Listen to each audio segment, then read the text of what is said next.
Hello गाइजहरु, मेरो प्रतीक्षा Bista YouTube च्यानलमा तपाईहरुलाई स्वागत छ। त्यो मैले भर्खर नै भिडियो बनाउन सुरु गर्दैछु, त्यसैले मलाई अलिकति आउँदैन।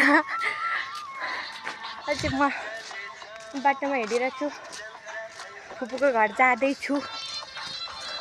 फुपू र म जाँदैछौँ। गर्मीले मर्ने बेला भइसक्यो। हामी यहाँ आइपुगेका छौँ। आफ्नै धुनमा फोन चलाउँदै हिँडिरहेको छौँ। फुपू तपाईलाई घाममा हिँड्दा कस्तो के भन्छ महसुस भइरह? खतरा मजा आइरहेछ एकदम। अनुहार देखाउनु न। अब कहाँ हो देखिँदैन छाताभित्र घाममा हिँड्नु न। एकदम खतरा देखिरहेको। कालो मान्छे त हामी पुरै रातो भइरहेको छौँ। त्यो मलाई चाहिँ भ्लग बनाउनु चाहिँ आउँदैन।